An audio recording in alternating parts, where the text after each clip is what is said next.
Yeah, though here, and they look almost the same. You just have to look on the little label. They do have compostable bags. They almost look, but they look like plastic bags, but they're not. But because they're compostable. So, Okay. Well, you know what doesn't look like plastic bags is episode 29 of the Halcyon Frequency podcast, airing August 7th, 2022. I wrote that date down without actually looking at the calendar, so I hope I did my math right. I can add 2 to 5, right? Anyway, this is like I said, episode 29 of the Halcyon Frequency podcast. I'm Blind, and I'm hosting, and I'm joined by 2D Kiri. How are you today? I'm very hot because there's still a heat wave, but give it a couple more hours, and it's gonna cool down, hopefully. Hopefully sooner rather than later. FG is also here. How are you? I'm here too. Yeah, I'm back. Like, I was gone for part of today because I had a power cut, so I couldn't be on the internet. And I had a free afternoon that I didn't want to have free, but yeah, power cut. What can you do? Ages ago, I stumbled upon a parody of, like, I've Got the Power, that song, except it's Who Got the Power? Yeah. That's funny. I see, like, because I live on we're surrounded by construction sites. Sometimes it is actually the builders hitting the power line, and then it's just, oopsie. But this time, apparently, it wasn't that. It was apparently a bigger power cut in the area. So I assume, like, a substation had an oopsie or something like that. And how are you, Blind?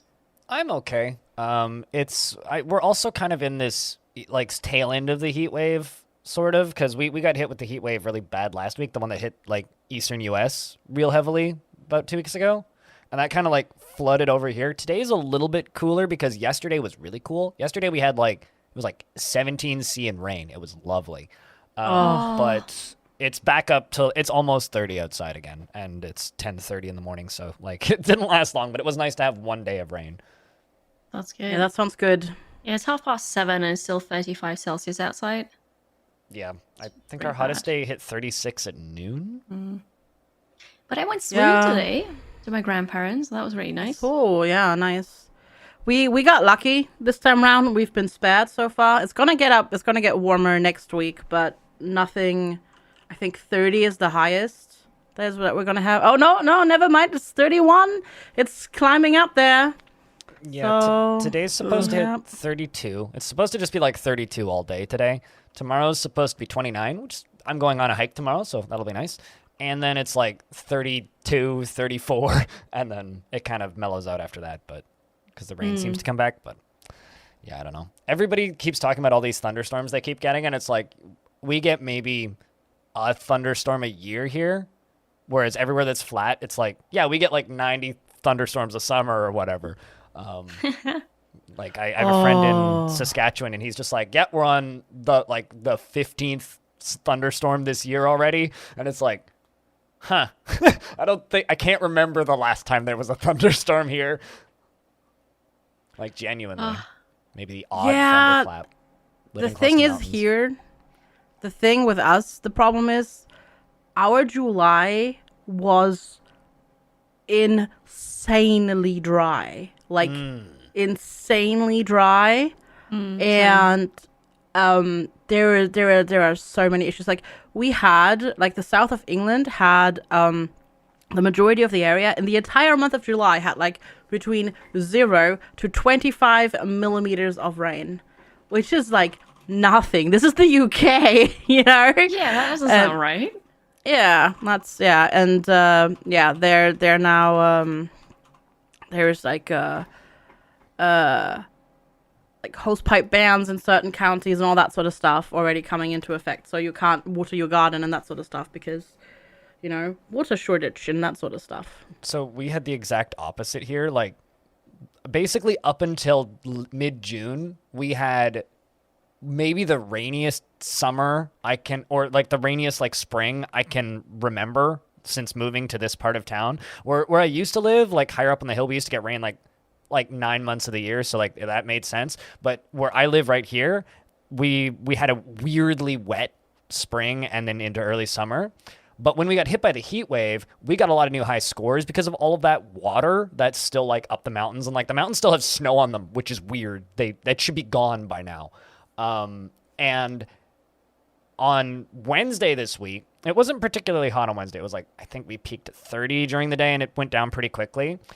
But I couldn't sleep at all Tuesday into Wednesday. And I was like, why can't I sleep? And it's not even that hot outside because like that night it was pretty okay in the evening. It was like in the mid-20s, but it was doable.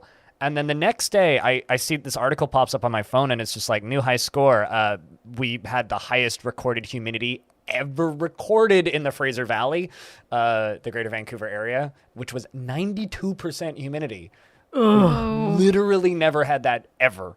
Oh, God, that's horrible. Yeah, we didn't have a heat wave. Like, it was like 25 C max, right? Like, earlier this week. Like, 25 C during the day, which is, it's warm, but it's not like, you know, okay. It's fine. You know, it's normal summer temperature. But at night, it didn't go below 21 degrees Celsius at like 80 plus humidity. Oof. I love this conversation gross. because somewhere listening to this is a very confused American going, okay, quick maths. Oh, yeah, sorry.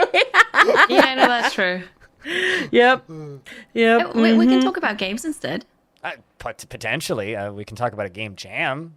Like, Yeah. you know, it's when you take video games and blackberries and strawberries and some sugar and you mash them up in a bowl and then you put them in jars and it preserves itself. And they play deliciously. Yeah, it's great with Monopoly money. It's the only good use for Monopoly pieces. But we hosted a game jam, which wrapped up last week. And not all of us have touched the games yet, but what I can say is I think it went well. Yeah. I think it went great. I'm surprised by how many submissions we got. True. It was something like 30 potential participants and then 8 submissions that we ended up getting. I know some people had to drop out halfway through, but like, I'm very happy with the whole thing. Absolutely. That is a third... Sorry, didn't mean to interrupt you. Go. It's all good.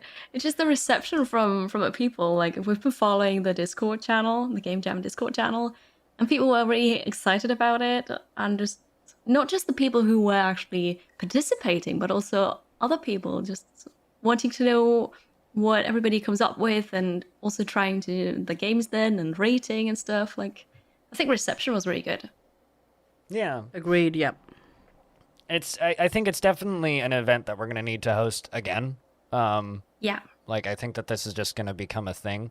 As for when we do the next one, I would guess sometime either in the fall or winter, but we need to figure out a date and time that kind of works for a lot of people, which is very tricky when you're just kind of working with a rather large potential portion size of people, right? Yeah, true. And I had a lot of people from my community, well, not a lot, but, you know, there were people who voiced that they would have loved to join, but that weekend didn't work for them, and they would really like us to host another one. It's also, like, summer, too, right? So a lot of people are on vacations. Not everybody's at home. Mm-hmm. Yeah, exactly, that too. And next time, if we can... I think if we can announce it also a little bit earlier, people have more time to prepare and make time in their schedule. Potentially. And then hopefully, like not like you know, I'm not saying like it's announced it 6 months in advance, but like 6 weeks maybe instead of 4 or something like that. That can definitely help with that.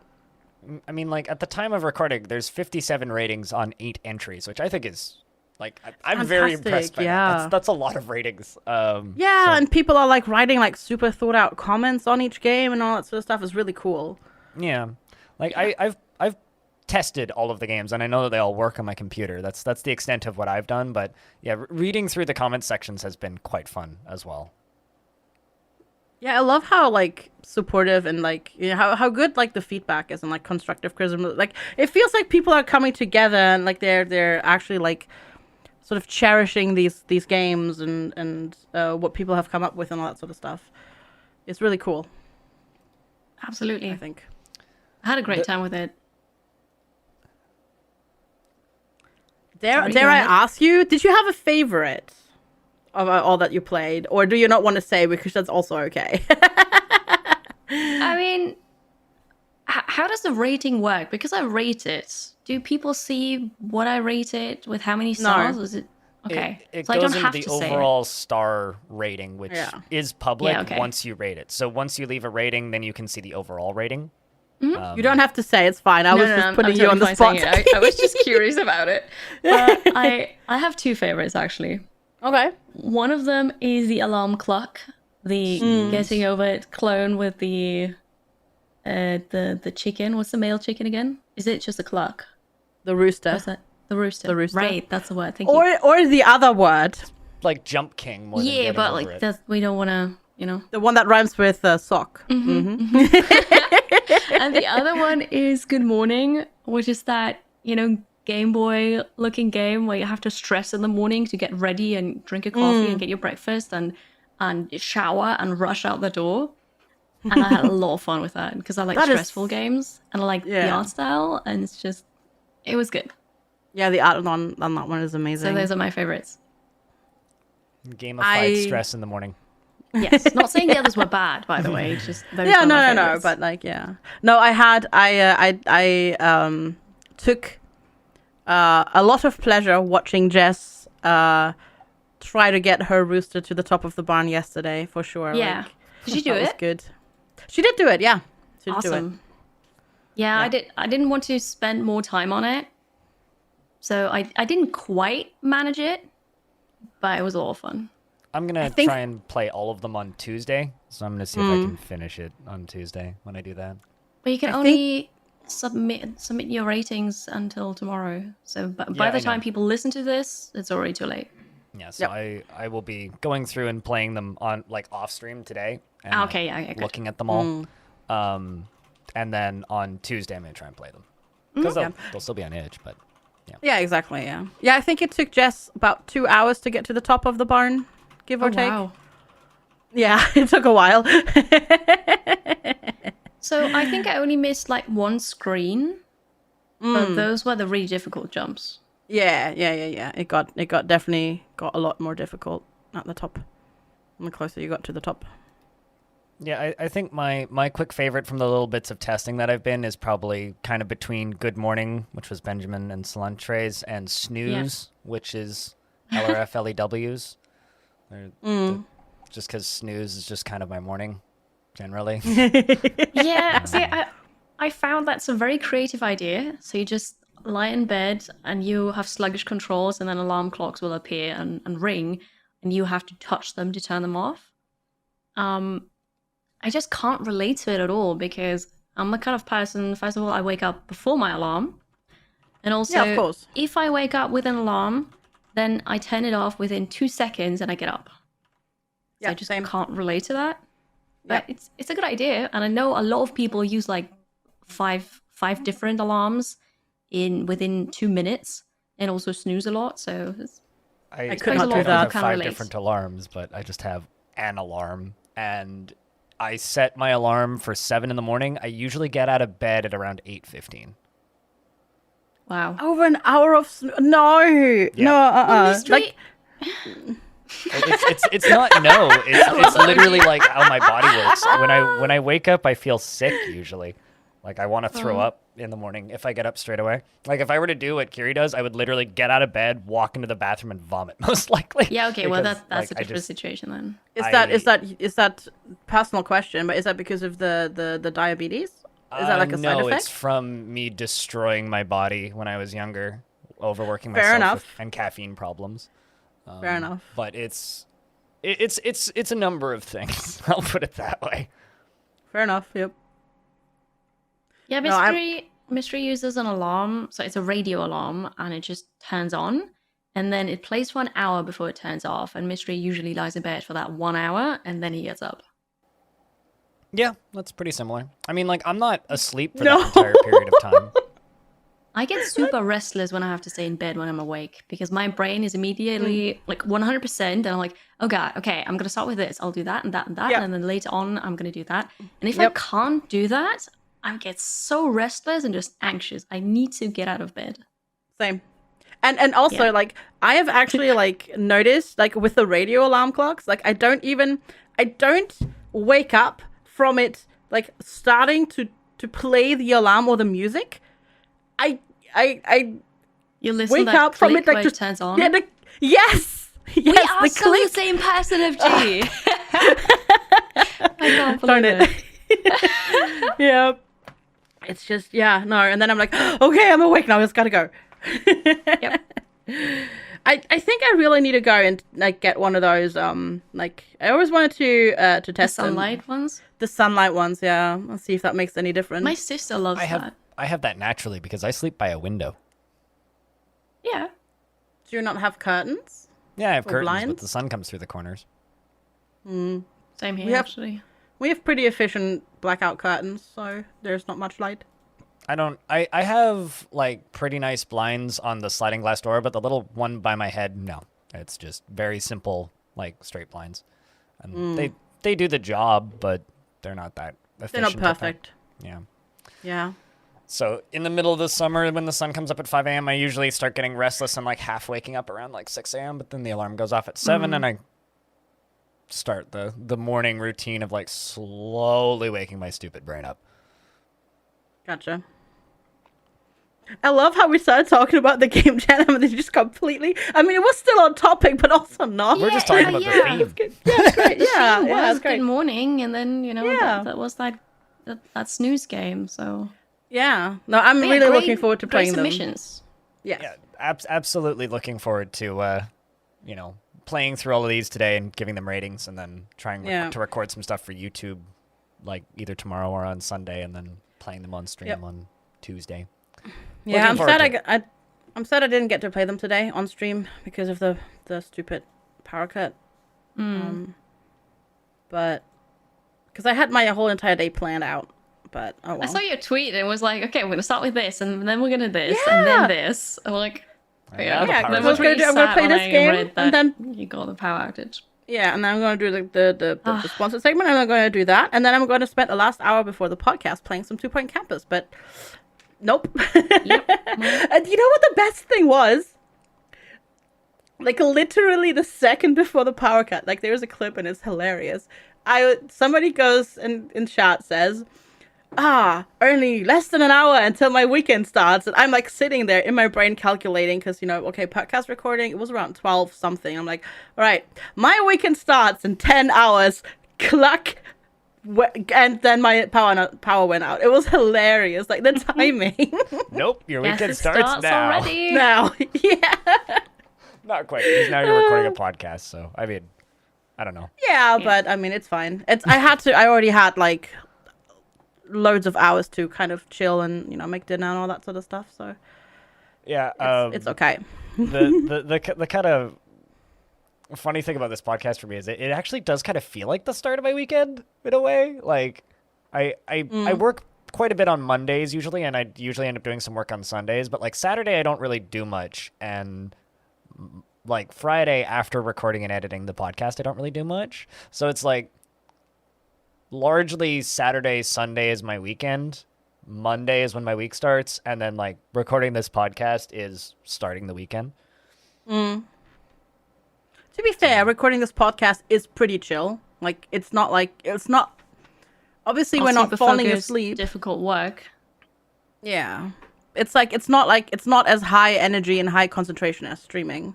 True. Yeah, For me it's at just- least. Yeah, Because you're not absolutely. like managing a chat room mostly. Yep. Yeah.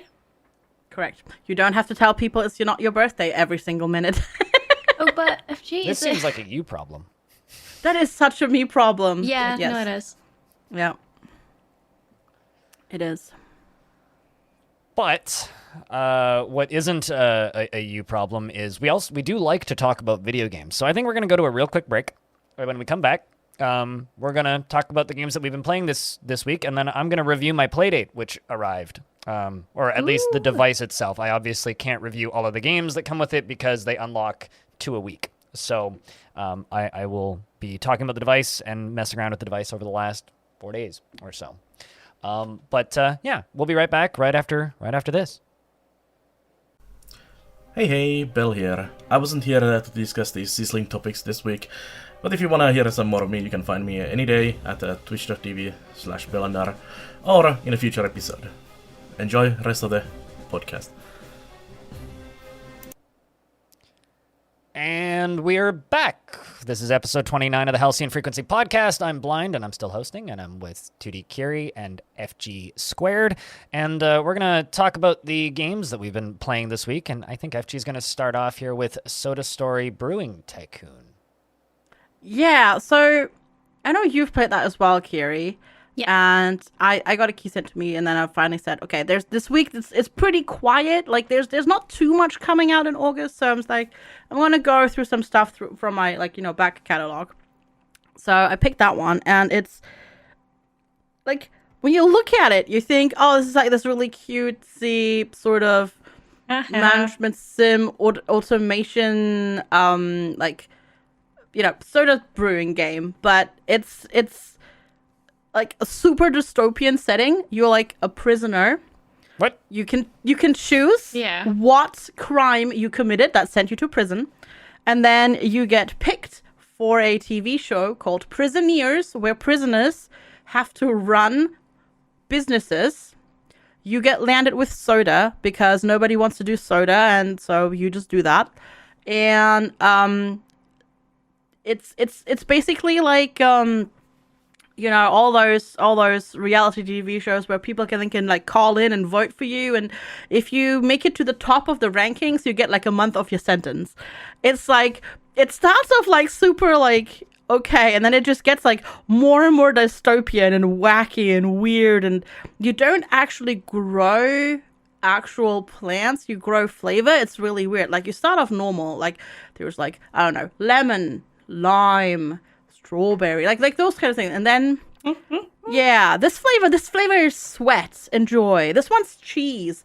Flavor's called Greg. So sorry, Blind, but you're a soda now. Well, there's a beer called Greg already, so we're ahead of that. Yeah, and that it just gets really wacky, and you can like sabotage your competitors, and you can install crypto miners and all sorts. It's wacky. It's fun. I enjoyed it. I wish it were overall just a bit more zoomed out, because it's like super zoomed in and you have to move your character around. Yeah. But I enjoyed it. Like it's very wacky. It's not like a simulator that takes itself, or a management game that takes itself too seriously.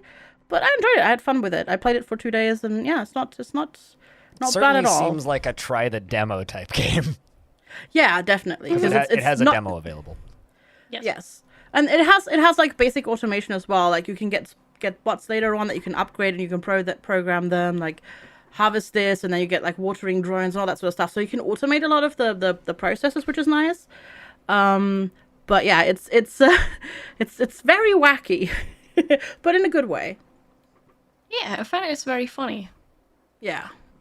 I'm looking at the developer that made this, Upper Class Walrus. It's one of my regulars. Oh, really? Yeah. Back in 2015, they released a game called Fort Meow, which is literally just looks like Crazy Cat Lady Simulator, where you have to hoard stuff and then acquire cats. We need to gift this to Sui. It's like $8. No, I think Jess has been playing all the cat games. All right, well, we gotta ship this over to Jess then. Yeah, because there's cats in it, so she has to play it. But yeah, I personally passed on this one. I got a couple of emails about it from some PR company, and I just took one look at the art style and went, nope, not for me. But I can see that. The kind of theming of it just kind of strikes me as odd, but also it's definitely unique. Kind of intriguing, I guess, if you get into it. I don't know.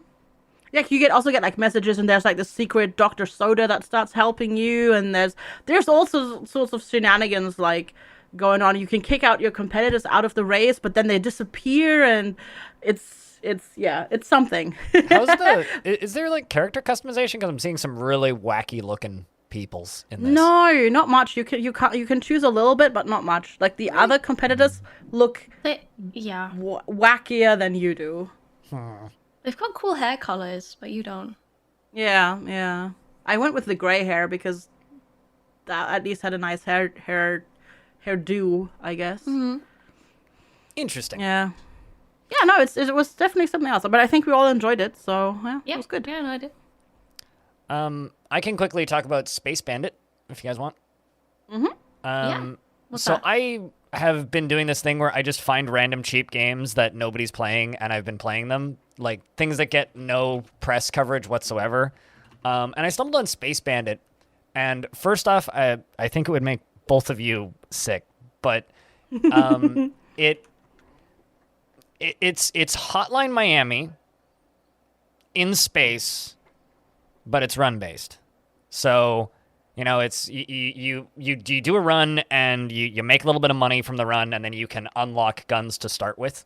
And that's your kind of progression that you acquire. And you can unlock certain weapons so that they drop in the environment in certain levels. And in between each zone, you acquire a shop. You run into a shopkeeper, and then you can purchase a gun that will then show up in the environment that's like a special, stronger variant.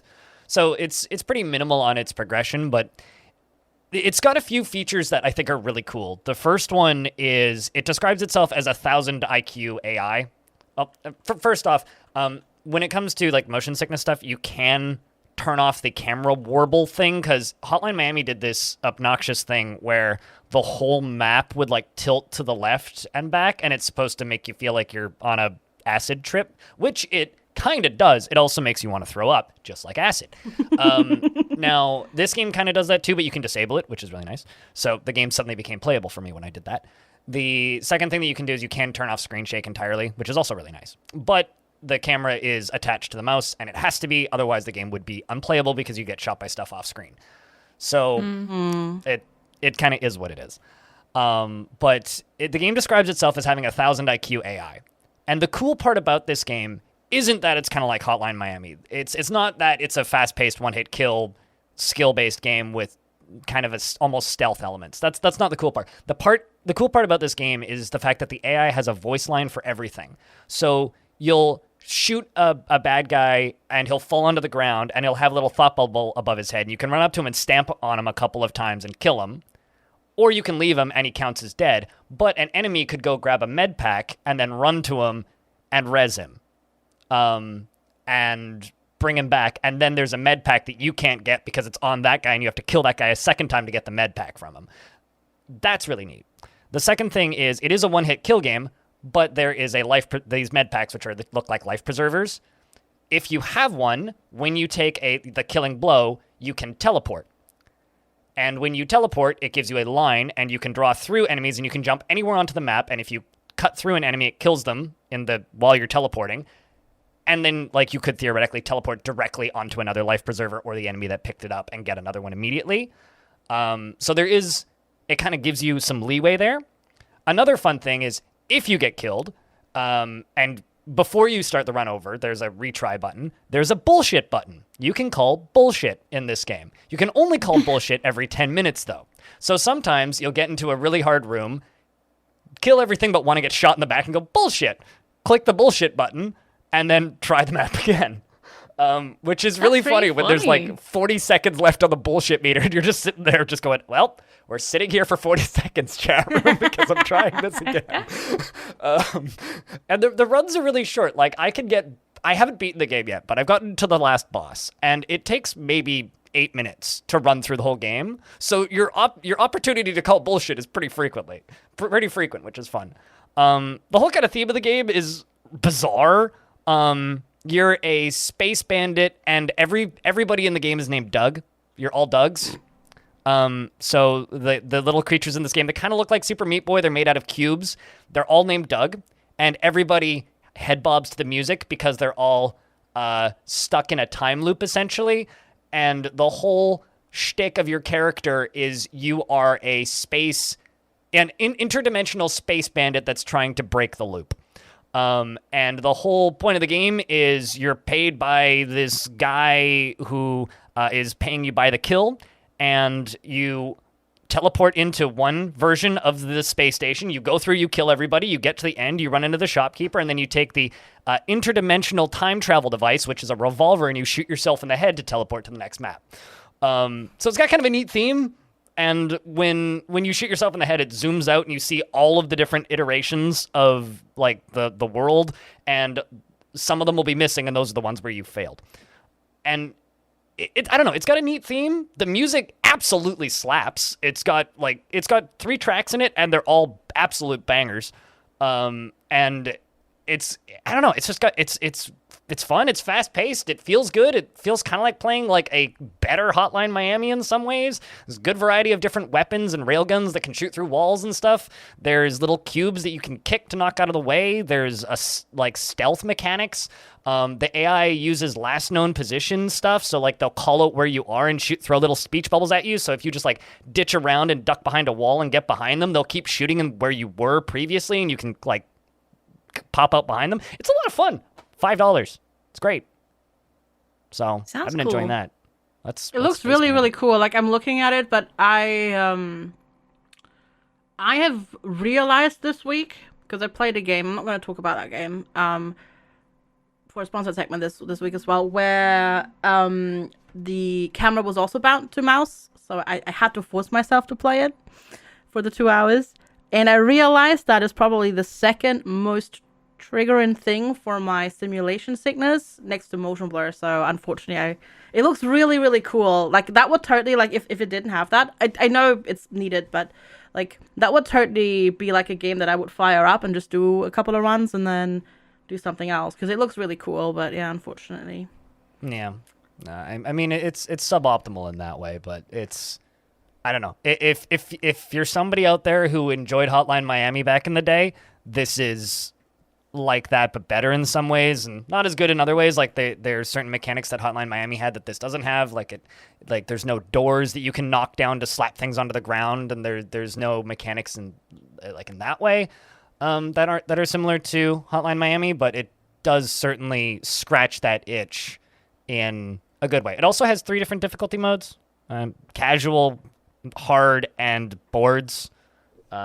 Where the AI gets faster and more brutal the harder the difficulty you crank it up. But I don't think achievements are tied to difficulty in any way. So you can play through it on casual, which is nice. That's nice, yeah, absolutely. So I've been enjoying it. Sounds really fun. It's been a bit of fun. It looks really cool. Like, I dig the art style a lot. Who wants to go next for the next game? Kiri goes, because I go. Kiri goes, yeah. Okay. So, everybody, remember last week's episode when Jess talked about Return of Obra Dinn, and then Blind, you talked about Papers, Please. And yeah, so it was a bit of a slow week, and I didn't really have anything to play. So I thought I'll play something from my backlog. And I remembered the talk about Papers, Please. And I've never played it before, and I'm about 9 years late to the party. But this is what I played this week, and I had 3 streams of Papers, Please. I had an amazing time with it. Chat loved it, but Chat played the game already, but for me it was new. And I got all the achievements as well, and saw, 8 out of 20 endings.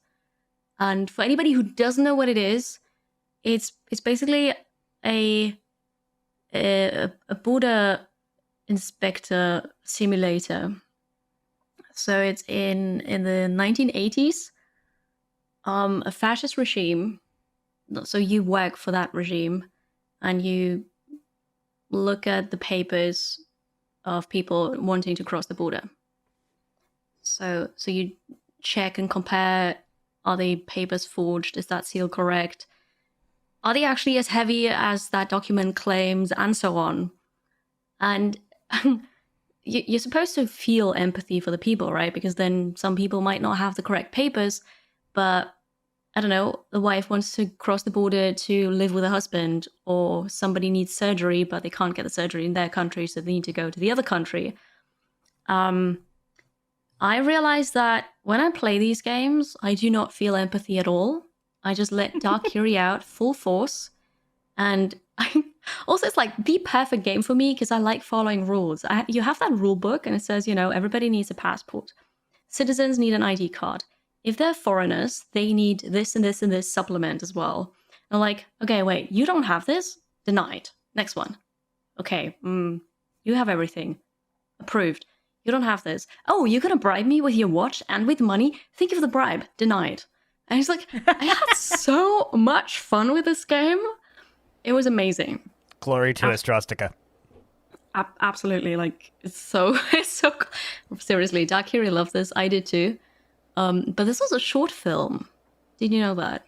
Yeah, I watched it when they made it way back. Yeah, so Yeah, so back there's in the also day, a short yeah. film, and I watched that too then, and that is so good, and that made me realize, you know, this is how you're supposed to feel when you play the game, probably.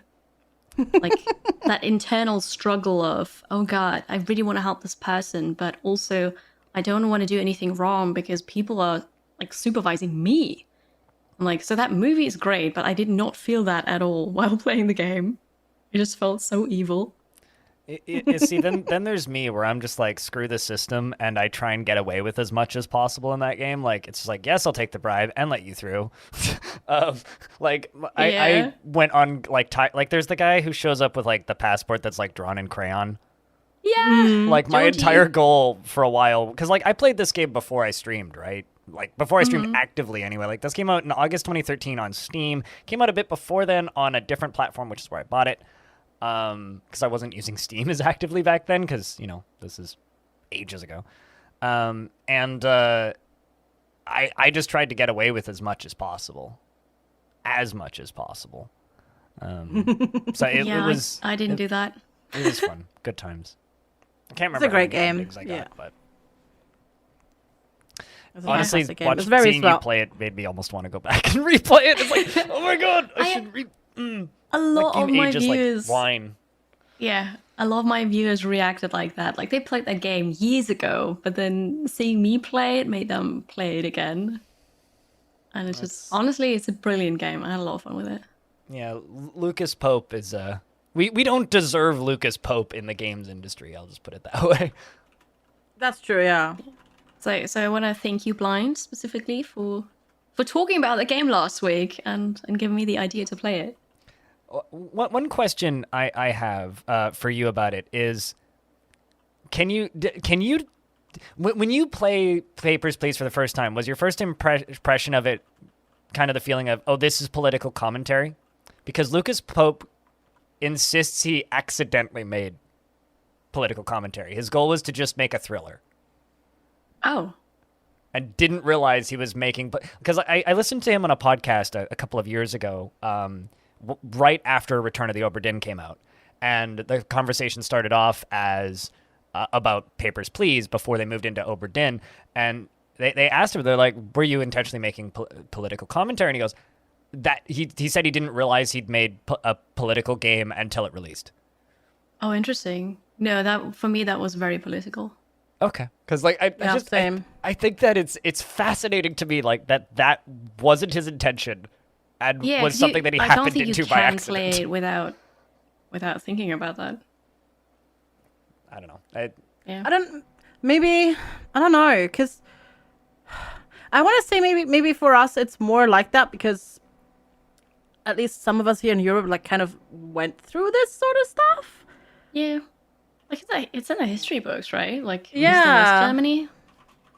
Exactly. So I don't know. My parents talking about, you know, like living through how that wall fell and Germany was united and then telling me about it, and it's like My Oma, my mom's mom, so my grandmother, literally bribed a border guard and ran across the border. yeah. So, you know. Yeah. I'm glad like- that wasn't me and she actually made it. As in me being the border control. Yeah. Oh. You know, Yeah. because the guy patrolling the border on one shift was somebody that she went to school with. So, Wow. yep. No, it's a fascinating Yeah. game.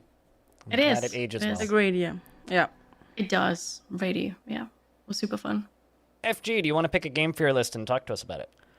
Yes. I'm going to talk about Ruadh Warbands. The other two is just stuff that I've been sinking time in off stream. So I just thought I'd talk about that as well. But Ruadh Warbands, I know Kiri. This is also one that Kiri played a while ago. She hooked me up with the key actually. I'm glad that worked. I Yeah, didn't no. follow up, so I wasn't actually sure, but No, they totally.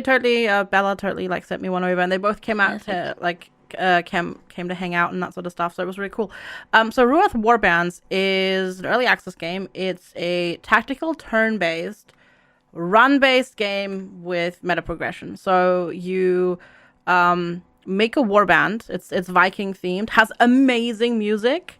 Like and Art is Yeah, the amazing art's too. great. Yeah, the art is great too. I love the music. Like we I think we sat on the main screen for like half an hour just listening to the music and talking at the start of the stream. And you basically progress through a unfortunately not randomized map. Like it's always the same map and the same map progression. I kind of wish it were randomized because after a while you kind of know what's gonna come up. It's only early access. It is only early access, so there's I'm sure there's stuff that's coming up, and so basically you try to get as far as possible after every battle. You heal up you get gold. You heal up your dudes with gold, and you get one upgrade that you then can attribute to one of your 5 dudes that because you start with 2, and then you can hire people after every battle that you've done, up to 5 people in total. And basically the goal is to get all the way to the end, and then if you die, you unlock meta progression, which usually is just more available upgrades, stronger available upgrades, new classes, and new clans that give you like basically just certain buffs. Yeah, special trait, exactly. And I played that for 6 hours, I think, 6 hours on yesterday. And it's really, really fun. We found out that the scout is ridiculously broken. It's so good. So the scout is a rogue, basically, and with a knife. And what the scout does is, if the scout hits the enemy, it replenishes all of their movement points. So you can like run up, stab, and run away, and have like super high movement if you can get your hit chance to over 100%. So I had 2 of those. Well, I had 1 of those in my first run. I was like, all right, this is pretty cool. All right, let's go like scouts. And then I had my last run. I had 3 scouts, 2 who had the run in, stab, and run out ability. And they would do that every time because they had over 100% hit chance.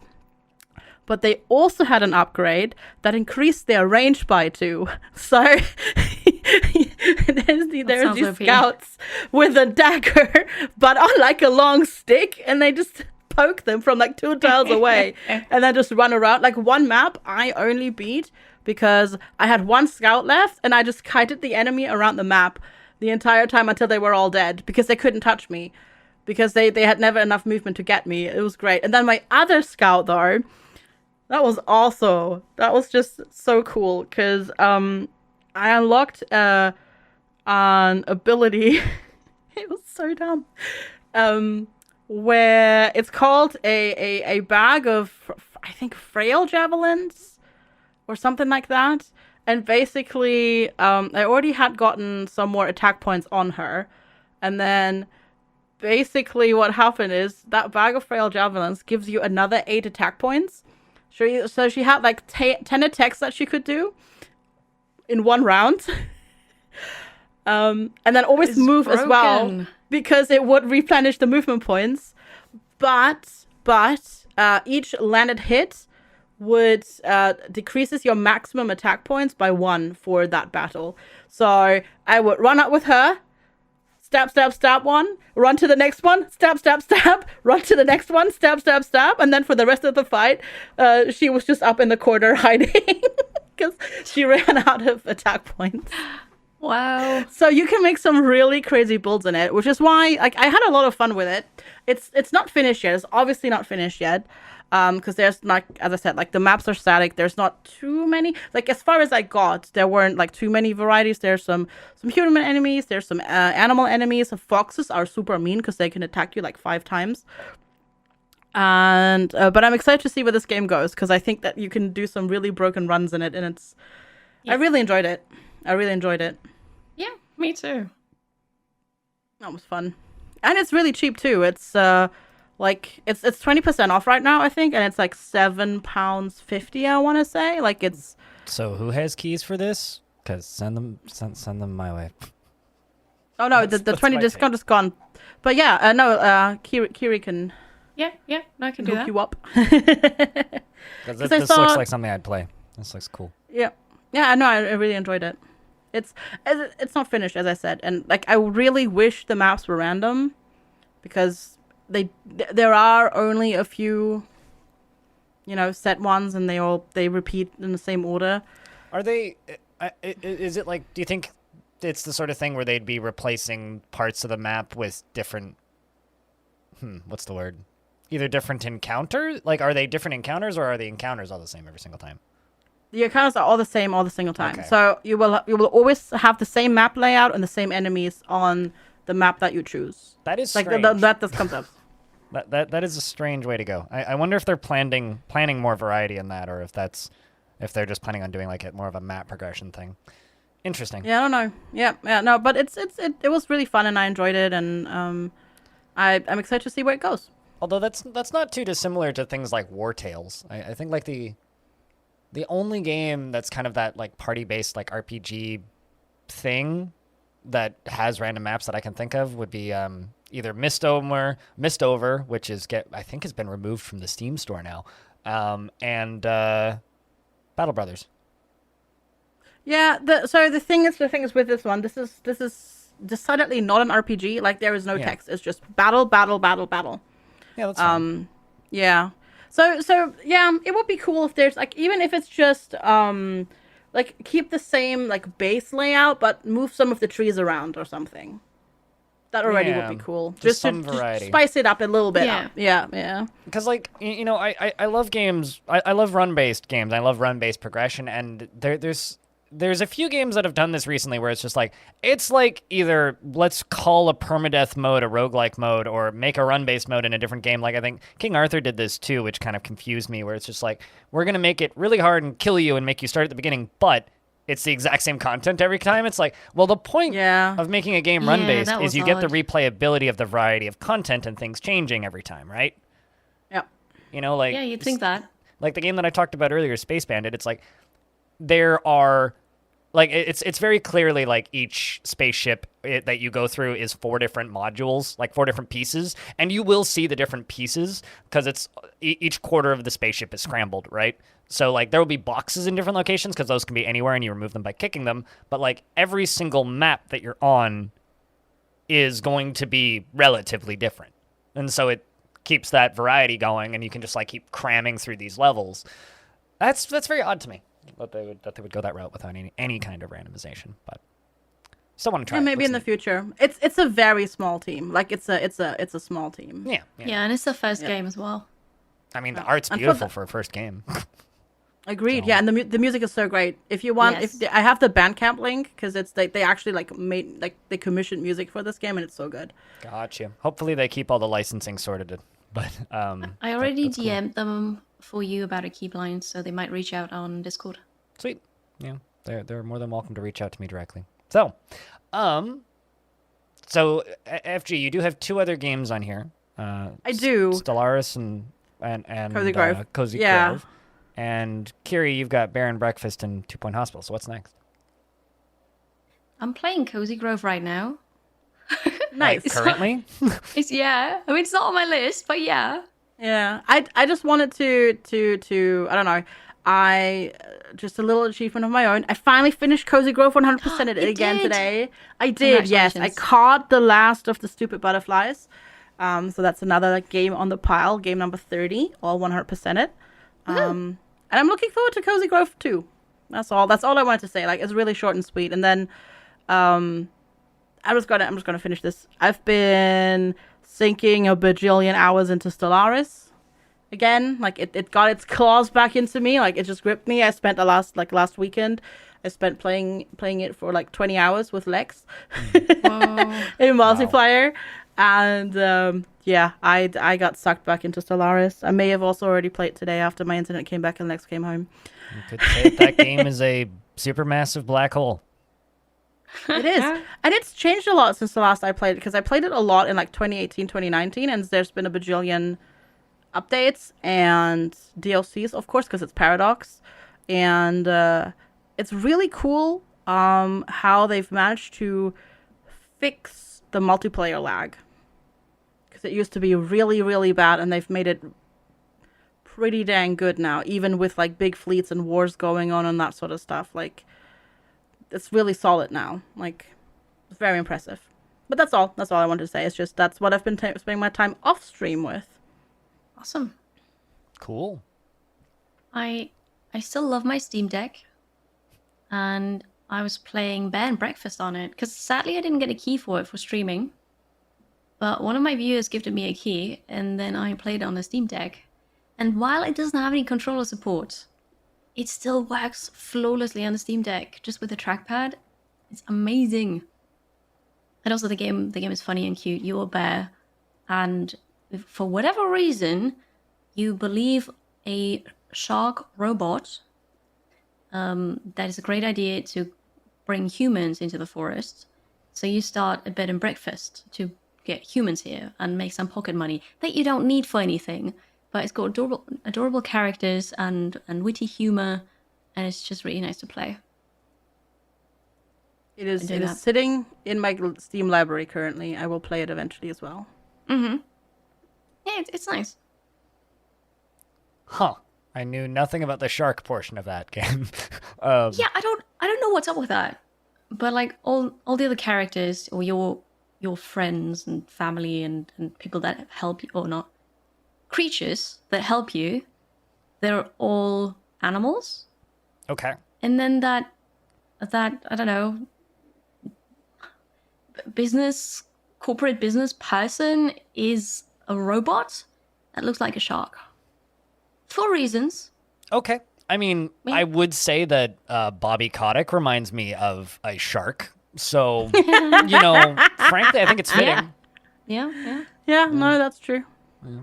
It's either that or, like, I don't know, some sort of otherworldly being who shouldn't be on Earth, which is also practically a shark, so let's be honest.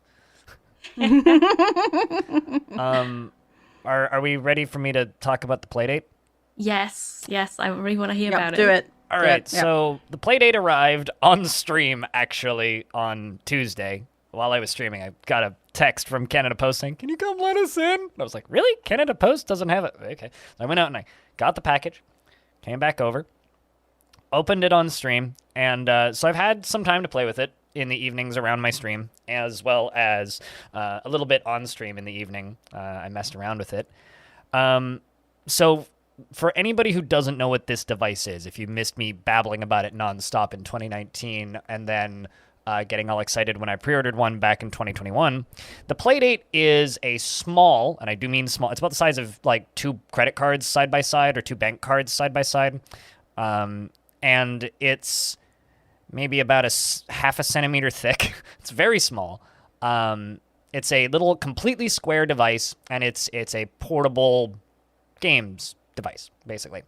Now, this is made by Panic, who if you're in this industry or you like video games, you probably know them or would know them as the publishers of Untitled Goose Game and the publishers of Firewatch. They also are very quietly successful app developers for macOS. Now, I don't mean like iPhone apps. I mean, they wrote the only FTP client that macOS uses, which has been around for like 25 years. So they are a very, very, very long-term successful program developer for macOS. And they founded their company on, we're going to make, this is a quote from the co-founder of this company that he posted on Usenet in 1997. "I'm going to make a developer of applications for macOS that are so boring that you'll never know that we made them. We're going to make a lot of money so that we can then go do what we want." And they're still working with that. And this is them doing what they want. They put out Firewatch, they put out Untitled Goose Game, and then they made the Playdate. Now, the Playdate is like I said, it's a handheld device. It's designed by Teenage Engineering. Now, Teenage Engineering, if you're unfamiliar, are a Swedish design firm for portable devices. They've made a bunch of synthesizers. That's kind of their bread and butter. One of the most popular synthesizers amongst young music producers is called the OP1, which is about $1,200, and it's made by Teenage Engineering. Their synthesizers are amazing because they almost always have connections where you can add Lego bricks to them. So if you want to add a bigger lever or something, you can like just put little Lego figures on them, which I'm actually very disappointed that this doesn't have any Lego connectors on it, but I digress. The device itself, it is about the size of the palm of my hand.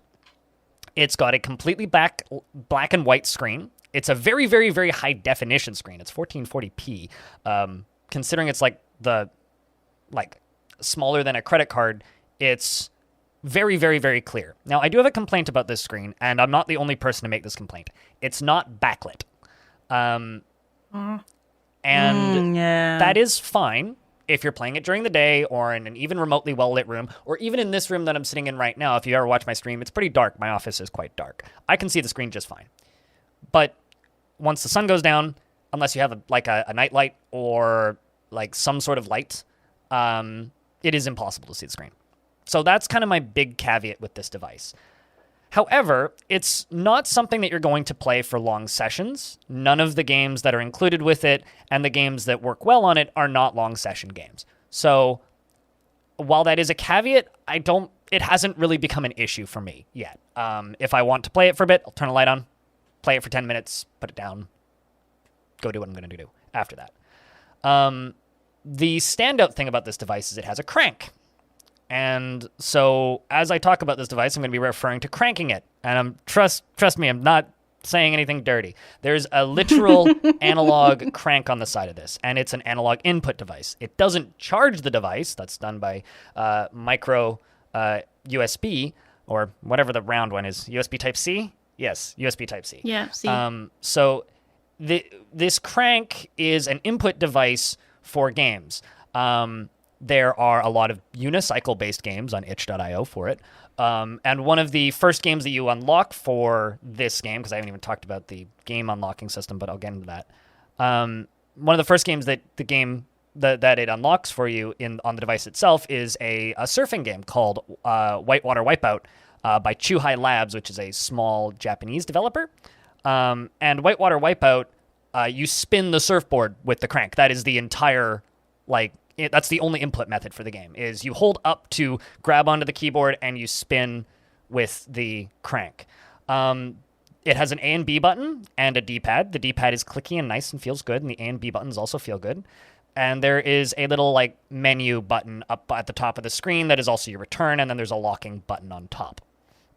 The screen never turns off because it uses almost no power, so it always shows a clock. There are 4 different included clocks, 2 different digital clocks, and an analog clock, and you can download more clocks as well. There's plenty of clocks available. There's also one that makes your screen look broken, which I think is kind of funny. And included on the device, there's also, because it's a teenage engineering device, there's a music sequencer for the sound chip in it, because it has a little 8-bit sound chip. So you can actually write music on this thing, and using the USB plug on the bottom, you could theoretically, or the audio jack on the bottom, you could theoretically plug it into a synthesizer and use it for making music, if you wanted to do that. So it's a very flexible little device. As for actually using it, my hands are quite large. I don't really have problems with hand cramping because I haven't played it for long sessions, but I think that if I were to play it for a long session, it would get a little bit cumbersome to play it. One of the games actually requires you to hold the device upside down, which is interesting, and they have a left-handed mode for the crank, which flips the screen over. I love that. And if you look at the device, if you look at a picture of the device, this doesn't work very well on a audio podcast, but it is completely square. You can use it completely upside down perfectly and still see the screen because of where your thumbs end up on the buttons. So if you are left-handed and you're worried about the crank being on the right, you can flip the screen over and play the device upside down, and it plays just fine, which is... May I just say, that is so amazing. I'm a left-handed person, and I usually get very upset by things that are not, don't do that, and I have to use it like a right-handed person. Yeah, so... incredibly awesome. And it all of the games work just fine, and I've messed around with it like that. There's certain games already where I'm like, okay, I'm going to play this particular game upside down. Like Whitewater Wipeout, for me, is a lot easier upside down because of the way the controls work. So I think that's kind of fascinating. So far, only real major caveat with the device is the screen lacking a backlight. Now, their reason for that on the website is that it would be too much of a power drain because it is extremely low power. It charges extremely quickly, which is nice. And it has 4 gigabytes of memory. The way the included games work, now, one of the kind of cool things about the device is it has a season of games. So when you activate your device on that day, it starts your season. So my season happened, or my games release on Wednesday, because that's when I activated the device, after midnight on Wednesday, or on Wednesday morning, I guess. So every Wednesday, the device unlocks 2 games for me. And a light will turn on the top when they're ready to play, and I get 2 more games. It includes 24 games, all by different game developers that were commissioned to make games for it. And, there's those games are all, there's footage of all those games out there. You can go look at them if you want. But the 2 that I have right now are Whitewater Wipeout and Casual Birder. Casual Birder is kind of like a almost Stardew Valley-ish light game where you go take photos of birds for people. And you walk around a little town and you find the bird, you take a photo of the bird, and then you bring it back to the person. Not really my cup of tea. Sounds amazing. But a neat no, little that's game. totally my cup of tea. Yeah, that's the thing. It's not my cup of tea, but it's definitely somebody else's cup of tea. So that's a neat little thing. And if you want to try any of, not the included games, but if you want to try any of the third-party games, there is a really good emulator that you can just download and play on your PC. That is included with their SDK, which is free. Then you don't have the crank. Well, you have an on-screen crank, but yeah, you don't actually have a physical crank. Yeah, but that's not as cool. It's not as cool, but if you want to try them, you can. Is what I'm trying to say. You're giving a really great sales pitch, by the way. Kind of don't have it Yeah. now. Fair enough. I mean, you can still pre-order them. They've apparently sold almost 100,000 of them, so they're still selling. I think you won't get it until 2023, but 2023 is only 4 months away. So, the side loading aspect of it, the SDK is free, so you can. They have 2 versions of their SDK to make games for it. One, you download it and it works with Unity, and you can import assets and all sorts of fancy stuff. There's some people making some pretty graphically neat games. There's a 2D zombie shooter thing that has really nice looking 1-bit sprites that I'm curious about, which is out in 45 days, so I might pre-order that. But there's a bunch of games popping up. The SDK works one of 2 ways. You can run it in a browser, and it's called Pulp in a browser, and it's a very cut down version of their SDK where it has Lua code, and you can just drag and drop assets into the web browser, and you can make a little functional game in a couple of minutes for this thing. Or you can download it and actually get into the nitty gritty of coding and make cool games for it. There's a whole bunch of games on itch, and something that really impressed me about this was I was expecting, okay, I'll plug it, I'll USB it to my computer, and then load the games onto it, right? Well, you can do that. You can plug a USB into it, plug it into your computer, and load games onto it. However, there's another way. This thing connects to your Wi-Fi, right? Because it has a little Wi-Fi chip in it, and it connects to your Wi-Fi, and it uses that to download firmware updates and update games. So if you just go to their website, you go to your account on their website, there's a section under there that says My Games. You go to that, and it literally gives you a Dropbox folder, and you drag and drop the zip files into that, and then you go onto your Playdate, and you go to Settings, and you go to My Games, and you can download them straight onto the device from that. Each one of them comes with their own Dropbox, quite literally. You don't even need to plug it into your computer. Convenient. That's very hacking. Most of them are yeah. a couple of kilobytes, so they take a second to download. So... I have a question. You said you might pre-order a game. How much are games? So on itch, they vary. I have a couple of games on here that are third party. I'm just going to quickly go through the list so I don't forget any. But the games that I have are a game called Wizard's Apprentice, which is a very light strategy game, which was $1. I have a version of Solitaire, which is I played a round of that at the coffee shop this morning, which it's got 3 different types of. It's got Spider Solitaire, Klondike Solitaire, Free Cell, and then one other type of Solitaire. which is neat. The way it uses the crank for Solitaire actually is when you have, because you know how like when you're playing Solitaire on a computer, it just automatically slides all the cards to the top once they're available usually. Yeah. In this, you spin the crank to automatically shuffle them out, and then you keep spinning the crank, and then it scrambles them all over the table and reshuffles them while you're spinning the crank at the end of the round, which is fun. I have a version of Frogger, which was free. I have a little story-based game, which I haven't played yet, which I want to play on stream, called Life is Too Short. It's a little adventure game where you play as a ghost, which was also $1. I have a knockoff of Dr. Mario called Dr. Panic, which was free. And I have another light strategy game, which I haven't tried yet, called The Conquest of Helios, which was $3.50. I think the most expensive game I've seen is a Solitaire Mahjong, which I think is $12.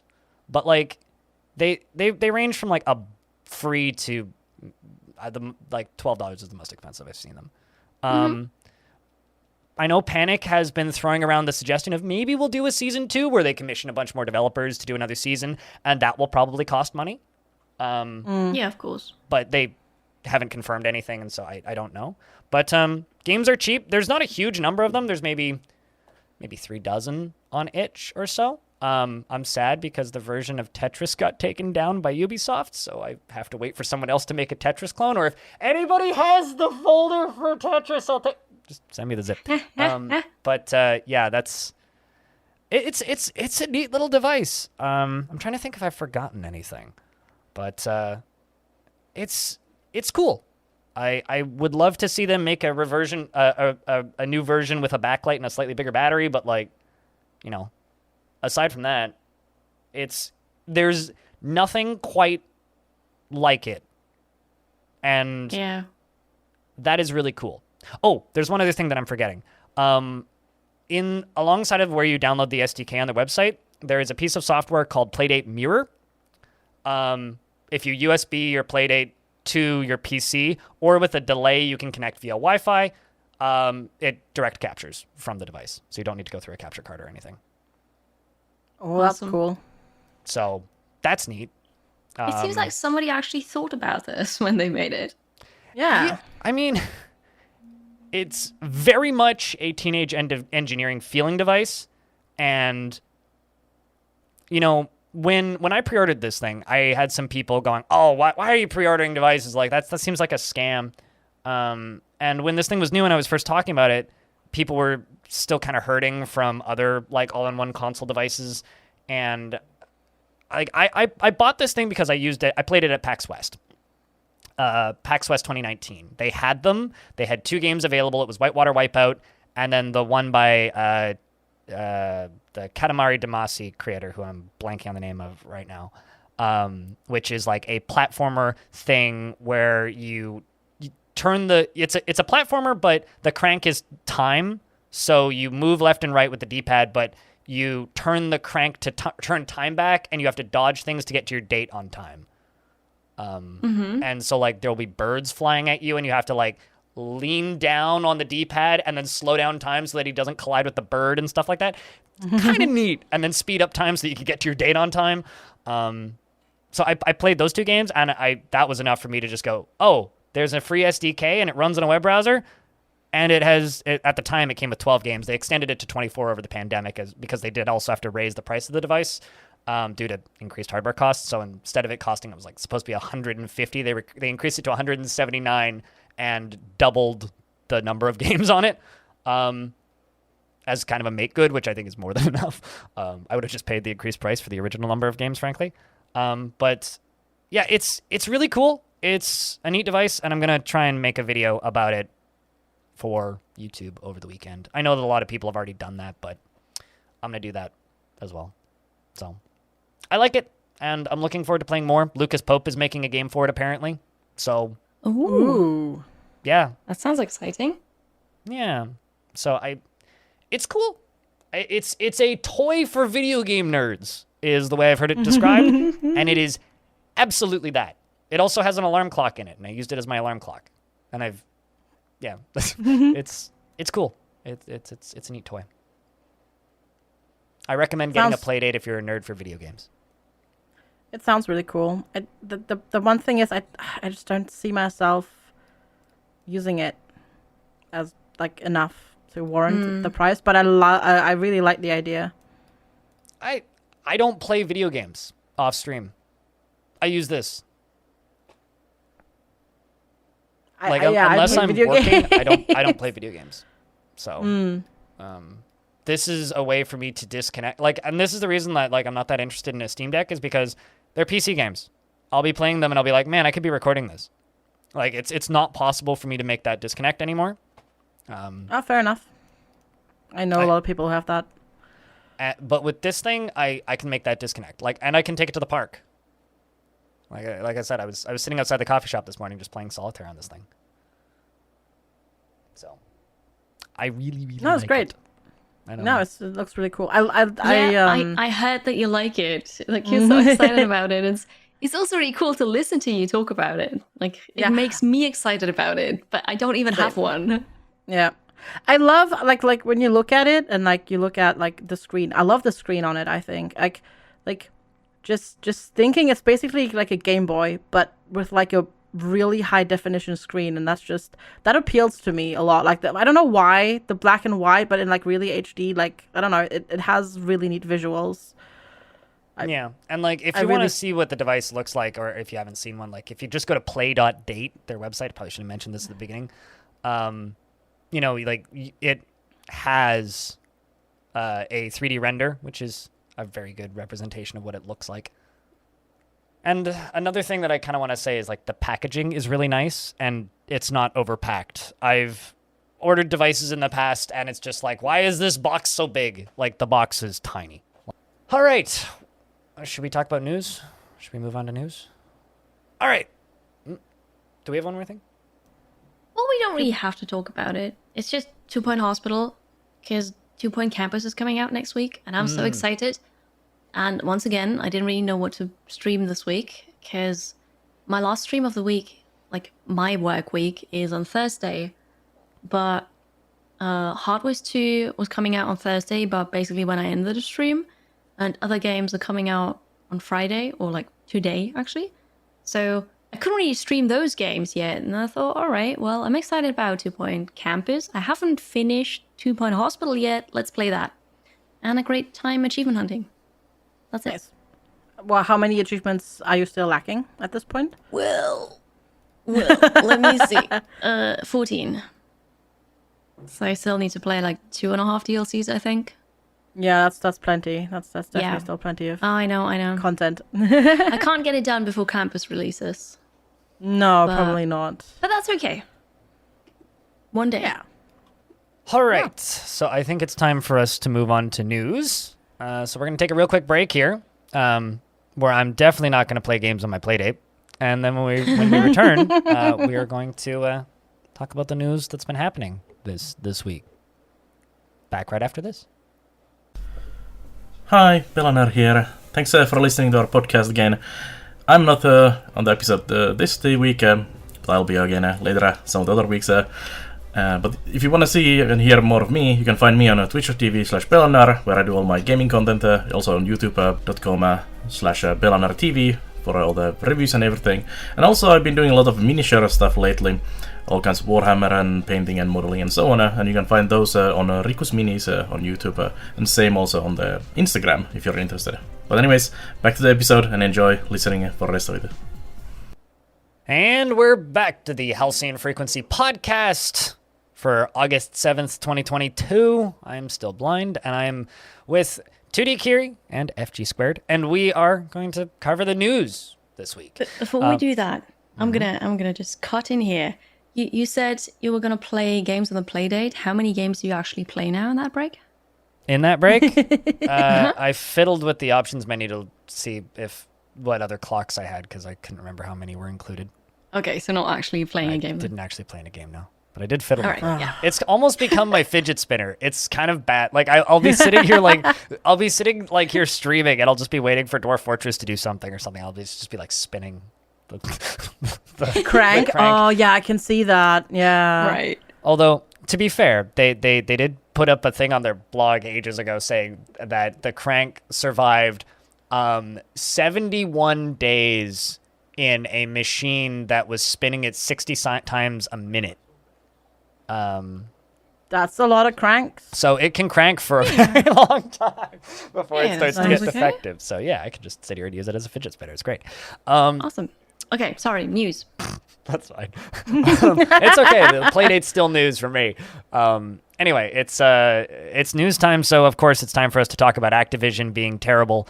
Activision has rehired Reed Smith, which is a union-busting firm to stop Blizzard Albany's QA team from unionizing. So shortly after, we have an article here from Kotaku if you want to take a look at it. So credits to them. But Blizzard Albany is Vicarious Visions. Vicarious Visions is the studio behind the recent Tony Hawk remasters that were really popular, as well as several other previous remasters that were also really popular. They were recently melded into Blizzard and renamed to Blizzard Albany, and worked on the Diablo 2 Resurrection remaster, which is very good, and people seem to like it. But their QA team took a note from Call of Duty developer Raven Software and said, we're going to unionize. And they are working on that. And, recently Microsoft came out and said, hey, we support Raven Software's union. And we're looking forward to working with them once they meld with Microsoft. Well, Activision is sticking with their status quo and doing the exact same silly tactics that they did the first time, and they've rehired Reed Smith and are doing their best to pressure Blizzard Albany from forming a union. This is horrible. TLDR on it. Just makes me want to sigh in despair. There's a little quote that's included here, which I'm going to read from this Kotaku article, where they say, when asked for comment, the Call of Duty publisher said that they didn't say why they had rehired the law firm Reed Smith or how much it was paying, but it did confirm that it would once again push the studio-wide vote on unionization, given a significant impact that this change could have for roughly 150 people in Albany, formerly Vicarious Visions. They believe that every employee in Albany who works on Diablo should have a direct say in this decision, not just the QA team. And it should not be made by fewer than 15% of the employees, says company spokesperson Rich George, who wrote that in an emailed statement, and it went on. The team based out of the Albany location is an integrated group that shares a focus on the same game franchise and works on related game features and functionality. The employees share significant commonalities in their work, and maintaining cohesiveness throughout is the complex game development and production process is essential. So these union-busting firms aren't cheap. So Activision is probably spending hundreds of thousands of dollars to stop them from forming a union instead of, paying their employees. But whatever. I didn't even know such firms were a thing. They're not legal in most places. It's very much an American thing. Yeah, it's basically like hiring a bunch of lawyers to spread disinformation about unions to the people who work there. Yeah, like how is that legal? How is that okay? Merc. That is the question. When That's corporations the answer. lobby the government to make it legal. I learned, ever since I started streaming, I learned so much more about different cultures and just places everywhere in the world. But what surprises me the most is always America, the United States of America. Mm-hmm. They can do that every time. Something's going on, and how can this be a thing? It's gonna be joking. The answer is almost always one of two things: money and power. That's how. Yep. People in charge of things who make all of the money get to make all of the say. I mean, Bobby Kotick could be paying for this out of his pocket, and he wouldn't even notice it. Which is, crazy to think about. Sad. I at the end of the day, I think a lot of people are probably getting tired of hearing about these. But, these stories, the sad part is they're happening so frequently now that a lot of people are ignoring them. So I think it is important to talk about them at the very least, just to say, hey, Blizzard Albany, whose Vicarious Visions, which is a really good studio, their QA team is trying to unionize, and press should talk about it. Not that we're the biggest press, but, we try. In our hearts, we are. Yes. FG, do you want to take this next one? Yeah, so Tencent, our all favorite, video game company overlord, I guess, is a way of Chinese talking about overlords. it. Well, yeah, exactly, because they have hands in like so many things. It's Chinese Facebook. Yeah, well, no, they have their own Facebook thing, don't they? But like, it's a company. They have stakes in so many like there's like I don't know so Their many Wikipedia countries. page just not keeps companies, going. like companies, and they bought a 5% stake in Ubisoft in 2018. And they are now in talks with Ubisoft that they would like to buy more stakes in the company. And apparently, right now, because obviously Ubisoft is going to get money for that purchase, they are offering, there are rumors, talks, whatever you want to call it, that they're offering up to 100 euros per share, which would be 34 euros up per share from the 5%. When they bought the first 5% or something. Yeah, that's a pretty hefty increase, which is surprising, because as a consumer, I don't feel like Ubisoft has been all that successful recently. Ubisoft has canceled a lot of games. Yeah. A lot of games. But also, that's the time to buy, right? Like, would you say that Activision Blizzard has been the most successful company recently? No. They're making really. money hand over fist, but in the public eye, they're doing terribly. Yeah, true. I mean, I can understand that now it's the time to buy, but wouldn't it be the time to buy at a lower price rather than a higher price than, back in 2018? That's what's so surprising, that like it's a big increase. Yeah. Like a big increase. I also I feel like Ubisoft is one of those companies too where they might be they're always like they might be on the brink of the next huge thing, right? Yeah, like true. They've got that Assassin's Creed Infinite thing, which is their Destiny that they've been working on. There's another Assassin's Creed game that's supposed to come out before that one, but like they've got that thing. They've got whatever Beyond Good and Evil is, if that even still exists. I don't know. I feel like there's a lot of like weird big unknowns about Ubisoft where, yeah, on one hand, they've canceled a lot of games recently, and I don't think any of us expect Skull and Bones to be a huge runaway hit. But No. like that thing will probably do about as well as For Honor did. Like it'll come and go and it'll be fine. But like they do have, Rainbow Six Siege, which is quietly a huge game, right? Yeah, Six Siege is huge. And I mean, Division is not like people don't play Division. Yeah. I mean, nowadays, like Division 2 is now like sort of like at the end of its life cycle, I would say, but they're doing more because they're working on that other Division. It's doing better than thing. The Crew, that's for sure. Yeah. Or The Crew And, too. Far Cry Anyways. comes and goes, and the people who buy those, and they like them. Like they obviously are making money hand over fist with the wildly successful Trackmania. It's Ubisoft is a weird company, and I don't really know how to quantify them most of the time. Yeah, because I think that I think what you said holds true. They really need to come up with something new though, because like it is a problem when people start saying, "Oh, this game is like a Ubisoft game," and that's a negative thing, because Yeah, but there is a main staple for that now, and if that's a thing. But I mean, I guess for now they are still, as you said, still printing money. It's not like they're making losses. They're still making a ton of profit.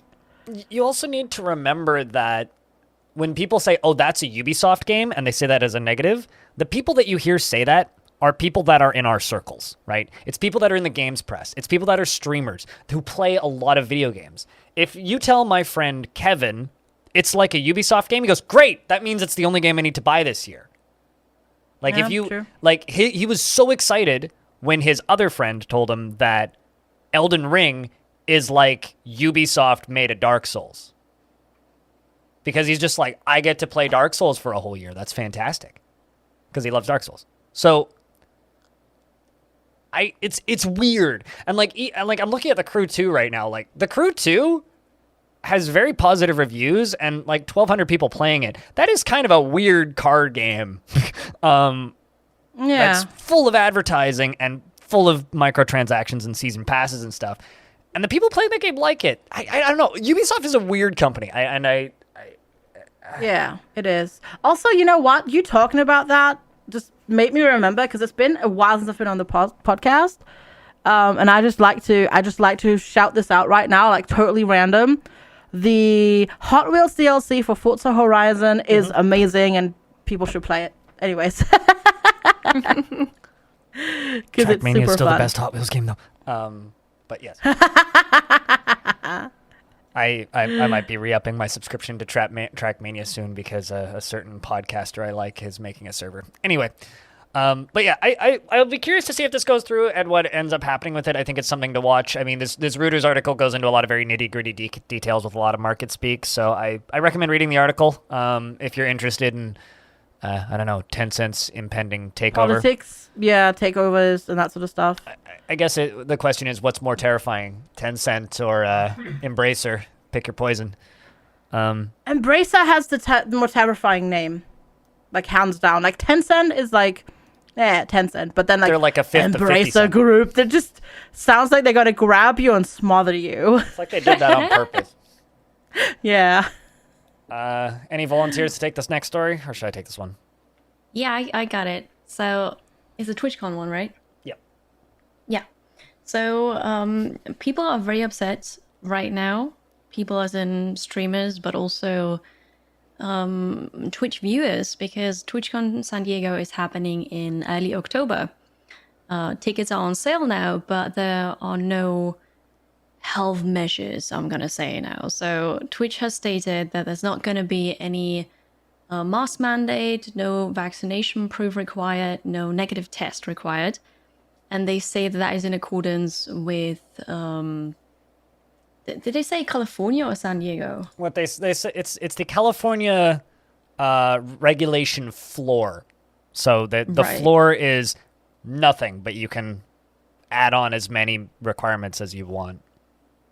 Right. So they're saying that, and streamers are upset, and I can understand that, because I was just at TwitchCon in Amsterdam, and there were also no rules and regulations. People were not wearing masks. I was not wearing a mask.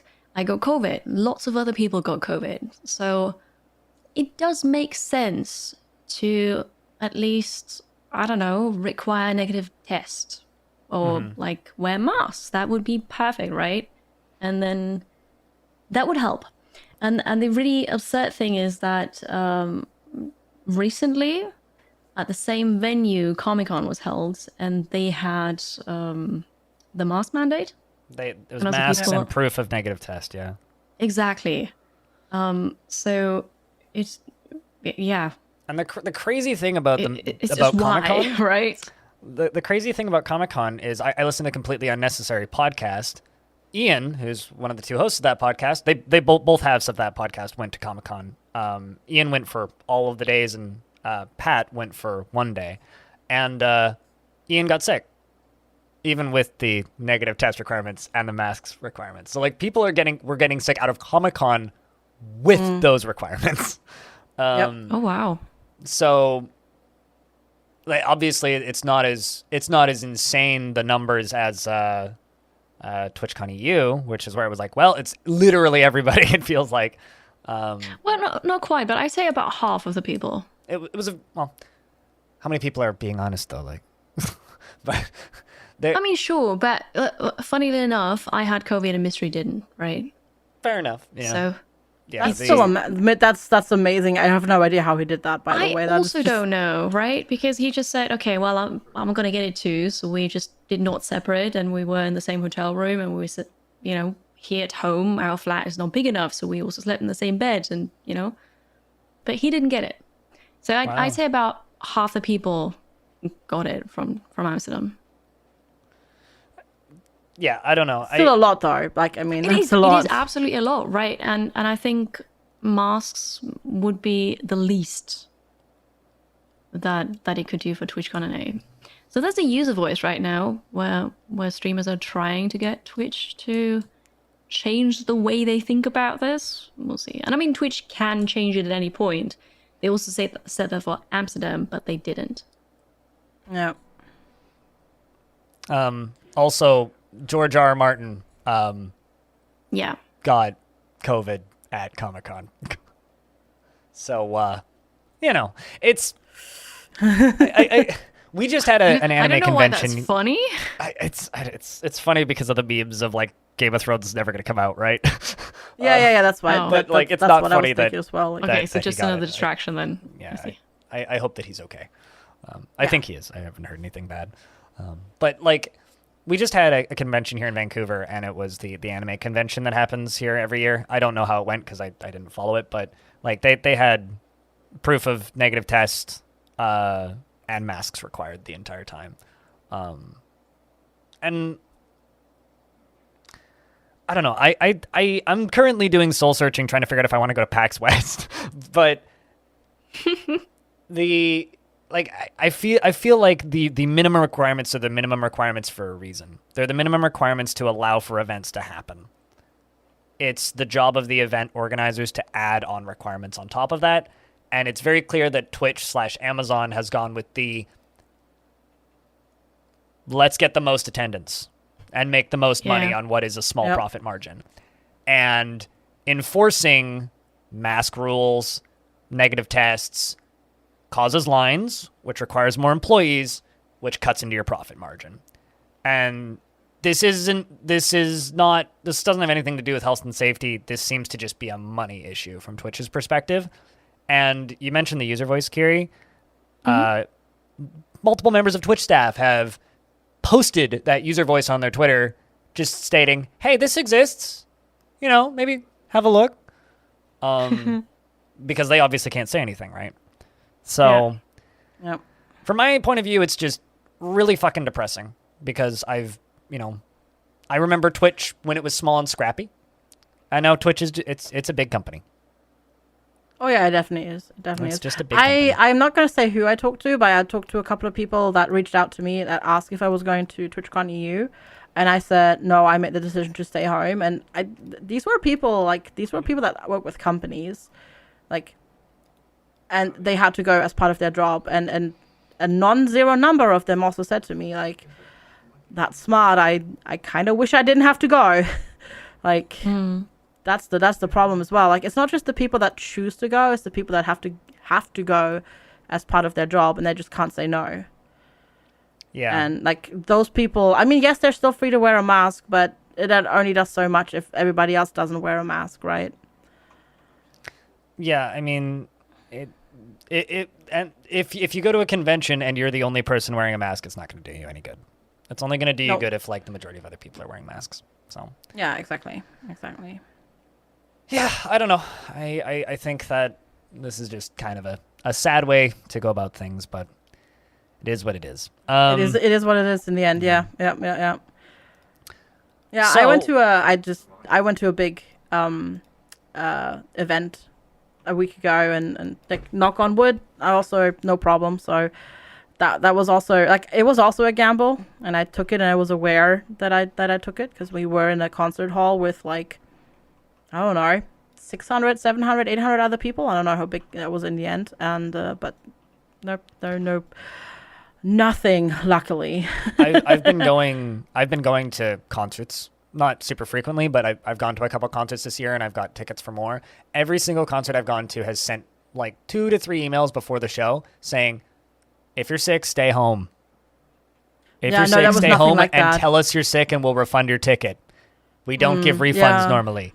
if you're sick, stay home. And like, That's amazing. Oh, that's cool, but nothing like that. they Also, don't no have any masks or anything requirements. Like that. you can walk in there without a mask, without like any proof of negative test. But it's just they're just saying, don't be that guy. don't be the asshole that that's shows cool, up to the show sick. No, Because absolutely. as sick as everybody is of hearing about of hearing about this, it is still a very real issue for a lot of people. Yes, yeah. and all you need is one person to show up just with a cough, and then suddenly everybody in the room is sick. Yeah. Indeed. And regardless of how bad the symptoms are, some people say, "Oh, it's mild." It's like it's not always mild. Yeah, Mild some for a people lot of have just people. other issues that make it so much more dangerous, right? That's the thing. Yep. Yeah. So. In other news, Indonesia has blocked access to Steam, Epic Games, and Nintendo. Yeah. So this is I never thought I would read an IGN article and take it seriously, but this is a Southeast Asia IGN article. And it talks about how the Indonesian government has banned several major video game digital storefronts, such as Steam and Epic Games, due to a law changing that requires in Indonesia that requires online platforms and services to apply for a permit to continue operating in their country. And Steam, Epic Games, and Nintendo were all late to the punch to get their permits and are now blocked, which means people who play games in Indonesia are now blocked from their game libraries through Nintendo, or at least accessing the storefronts through Nintendo, Epic Games, and Steam without the use of a VPN. It's kind of the TLDR. I suppose it's gonna come back though. I would assume so. If they get the permit, I'm sure they will try to get the permit, and then. And this also includes BattleNet, Ubisoft, EA Games, their Origin. So EA Games' online store. No mention of Microsoft here. So I wonder if you can get Game Pass in Indonesia still. But like, I don't know, this is just bizarre to me. I think it's kind of scary in a way. Like I kind of feel bad for anybody who has large Steam libraries in Indonesia right now, but I hope that this gets reverted quickly and sorted out. Yeah. But it's just kind of a weird It is a story bit that bubbled weird. up recently. But like, I don't know, like because it just says, like, what I've seen is just it says it requires a permit. I don't know why it requires a permit, right? Because like, for example, like to operate in the EU, you have to like adhere to certain laws and that sort of stuff, right? And like is it just something like that, or is it like we're gonna do this and we're gonna make it like ridiculously expensive to keep like companies out of our country or something? Like I don't feel like I can judge this very much. Also, reading that article, it almost sounds like as if they knew beforehand and they just didn't do it on time. Yeah. Which is also kind of hilarious in a way. So before we started this podcast, I did a quick Google search on ComInfo, which is the Ministry of Communication and Information for Indonesia. And I'm just going to read this straight off of Wikipedia. The Ministry of Communication and Information and Technology is a ministry of the government of Indonesia that is responsible for communication, information affairs, and internet censorship. The ministry reports to the president, led by a minister. So... Okay, yeah, that's that's a bit more of a dicier type of And it really situation then, yeah. Yeah, and like there's game development studios, a lot of them in Indonesia. Like there's a lot of QA studios and stuff over there. So that leads me to believe that there's dicey. probably more to this than this article, and maybe Yeah. it's something that we'll be able to check in on. But if people are still able to access their stuff through a VPN, that's good. Hopefully nobody gets in trouble for that. Something China, but Yep. it's yeah,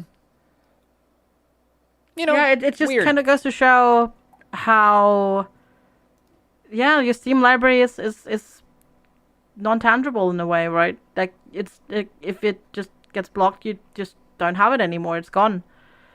Which is a bit spoopy. And I hope we never ever that never happens like to people on a broad scale like this. Like hopefully this gets resolved and they get their access back, because it's a lot of money that people spent on that. and Yeah. they have a right to access that stuff. I mean, I'm pretty sure that my Steam library is my most valuable possession. Which is... It's definitely up there. Yeah. Maybe if I That's owned a lovely. house, the house would win. But Yeah, the house wins. the house wins or a car wins probably. But, well, actually, depends on if it's a junker or not. But Yeah. yeah, I think my current Steam library is worth more than our current car. So I don't know what that says about your Steam library or the car. So we need a new car. We're waiting for it. Like 3 more months, then we have a new car. We're But, waiting desperately. I think it's time for us to kind of wind this podcast down. At which point I want to tease something and just say we got something cool coming for the next one, so you're going to want to listen to it. Yes. That's about it. This is definitely not the announcement of an announcement. No, we would never do that. I'm pretty sure we teased an announcement for an announcement on a Arch Plays Stuff stream a couple weeks. Oh, we definitely did. that all the Yeah, time, absolutely. don't we? So we Yeah. teased an announcement for an announcement. This is the announcement of the announcement. So, with kind of the podcast wrapping up and the announcement of the announcement aside, FG, who are you and where can people find you? Yeah, I'm FG. I go by FGSquared in the long form, and that's where you can find me over on Twitch and on Twitter. There's a sneaky underscore between the FG and the squared, and I'll be back again live on Monday morning. Hell yeah. And Kiri? Yeah, I'm 2D Kiri, and that's how you can find me on Twitter. And I'm BLINDIRL, BlindIRL, and you can find me at BlindIRL on Twitch and Twitter. And this has been the Halcyon Frequency podcast. If you want to get more episodes of this podcast, you can go to halcyonfrequency.com and to a podcast player of your choice or the Halcyon Frequency YouTube channel. And if you would like to discuss the podcast, you can do that via our Discord server, which can be found through the website or through the description of this podcast. Thank you very much for listening, and we'll see you next Sunday for a new episode. So now's where we all say goodbye. Goodbye. Thank you. Goodbye. Bye.